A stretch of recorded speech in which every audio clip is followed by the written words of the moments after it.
Howdy.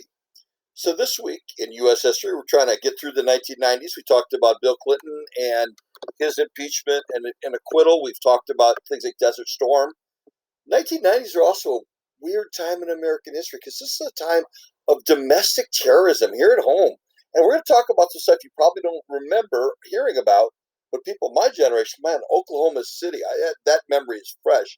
And if you go to Oklahoma City to the memorial there, they've got an incredible museum that'll help you understand the tragedy. And the Waco raid that failed and Ruby Ridge and stuff like that. So today we'll take a look at those. Tomorrow we'll take a look at such things as the riots in 1990, or the 90s riots in LA. We'll talk about some cults like Heaven's Gates, God forbid, the weirdos out there, the Unabomber, stuff like that. And then Friday, we'll end up with Columbine, another shocking event that changed American history. So let's take a look at the first part, though, in the 1990s cults. All right, we're going to talk about most all of these things, but today we're going to focus on some terrorism. But we'll start out, first off, with the cults that kind of lead to this.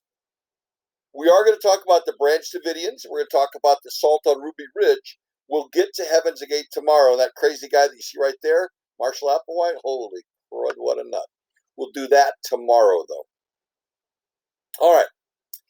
The 1990s is a time in American history where, there's a lot of angst and anxiety. And in some parts of America, there's a lot of distrust of the government.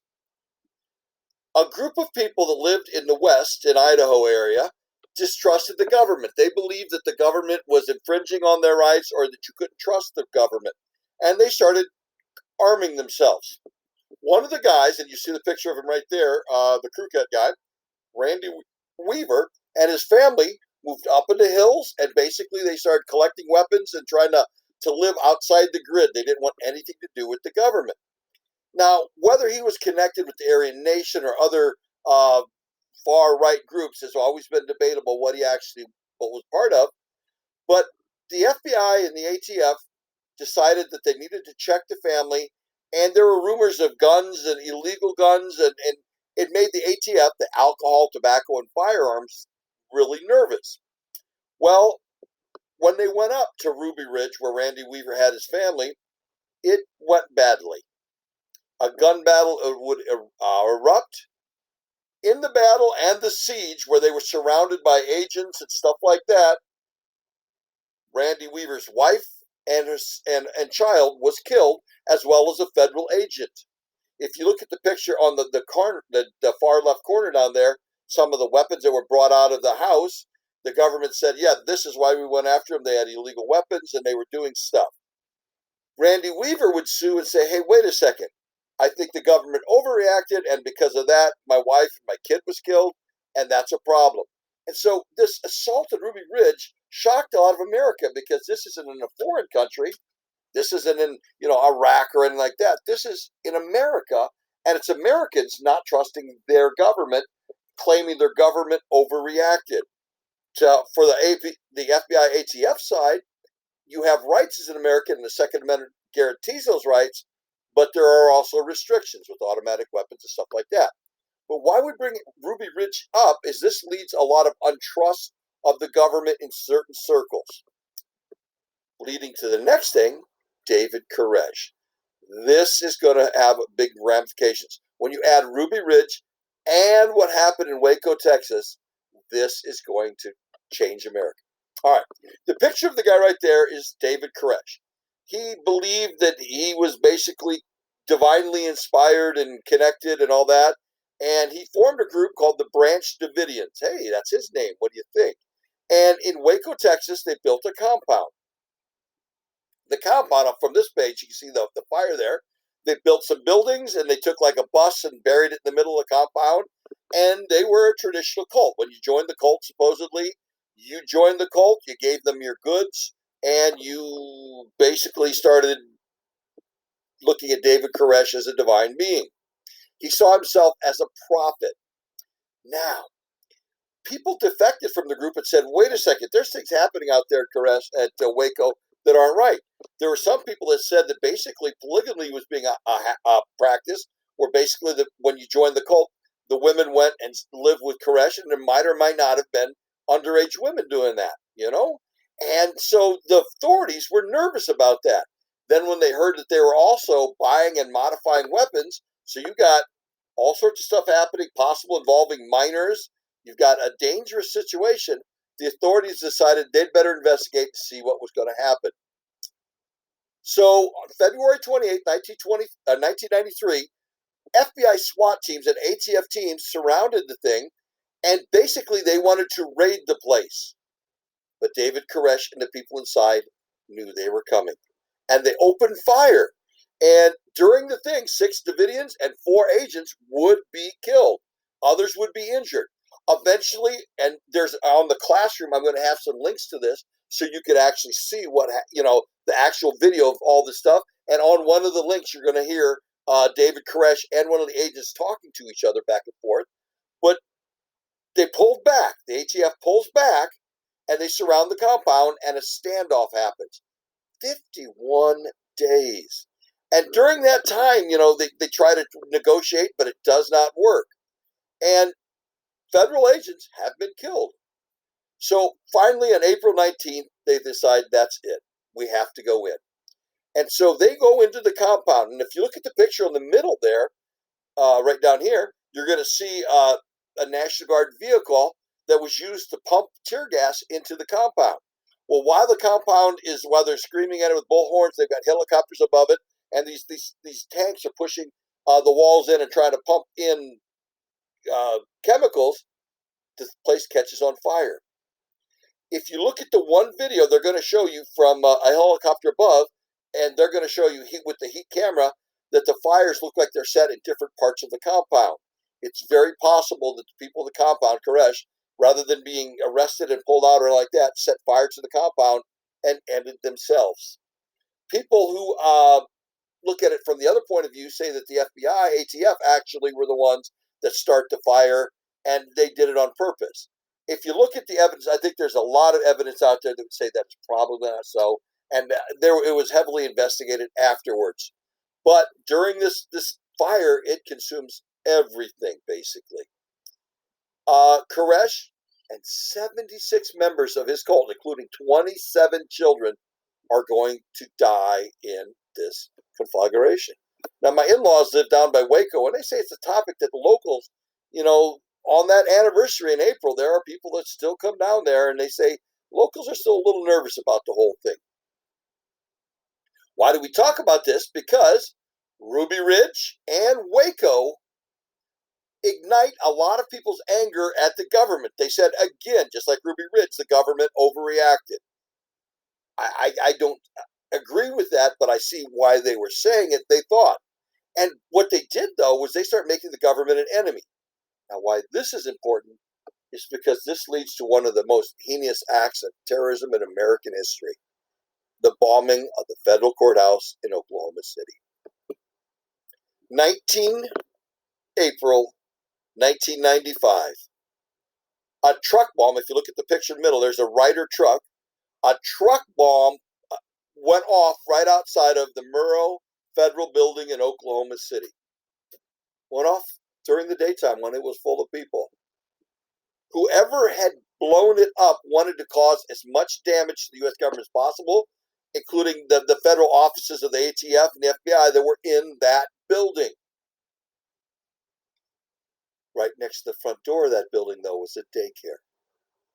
One of the saddest pictures, and that picture right with the fireman there is one of those pictures that people from the 90s will never let go of. That poor fireman bringing the body of one of those kids from that daycare out of the front door. And that poor kid, look at that kid, that innocence. What savage person could blow up, would do this? Was it a foreigner, or was it Al-Qaeda or something like that? No, it was an American. It was Timothy McVeigh. All right, the bomb goes off, causes horrendous damage, and I remember the nightly media, they showed, they got, if you look at the picture over here at the fire trucks, they tried to get ladders up to see if there's anybody in the building that they could still rescue. The bomb was a huge truck bomb. I mean, they had mixed that thing up. Now, after the thing is blown up and police are looking around, just by coincidence, a vehicle is stopped north of Oklahoma City. The guy driving the vehicle is Tim McVeigh. And if you look at the picture over there in the corner, the guy in the orange jumpsuit, that's Tim McVeigh. Well, he didn't have a license plate on his car, and he had an unlicensed firearm and thing, so they arrested him. Well, it wasn't such a big deal, but while they were holding him, they were able to find the axle of the Ryder truck, and they went to where it had been rented up in Salina, Kansas. And the guy that rented the truck was able to make a drawing of the guys who rented the truck, and they were put out in the media. Well, one of the pictures looked a lot like Timothy McVeigh. And so before he was scheduled to have his hearing and then to be released, they looked at the picture and said, hey, that's the guy, and they held him. And they investigated, and sure enough, it was Timothy McVeigh. What had happened? How could this guy? And he was an Army veteran. Why did an Army veteran get so mad at America he would blow up a building like that? Well, he was mad at the government because of the Branch Davidians, okay? He was mad of the attack on Ruby Ridge. And so he thought that, boom, a message had to be sent. Look at the date the bomb goes off, 19 April. Look at the day the compound burns down, 19 April. Not a coincidence. He wanted to send a message. Now, we're here in Omaha, Nebraska, talking about this message, but guess what? There's a very good chance that Timothy McVeigh this guy here, came to Omaha, Nebraska and looked at our federal building in Omaha. There's an article in the World Herald last week about it, in which one of the cleaners there noticed a suspicious guy with a wig, who he identified later as McVeigh, and another guy were walking around the building and asking a lot of questions. Well, the federal building in Omaha is right next to Central High School. What would the damage have been if they'd have blown up the federal building in Omaha and Central High School during the school day? I shudder to think. They did pick Oklahoma City, though, because there's a chance that the truck was able to be parked right out front and the damage would be more extensive. Well, they got McVeigh, and then it didn't take them too long to find his accomplice.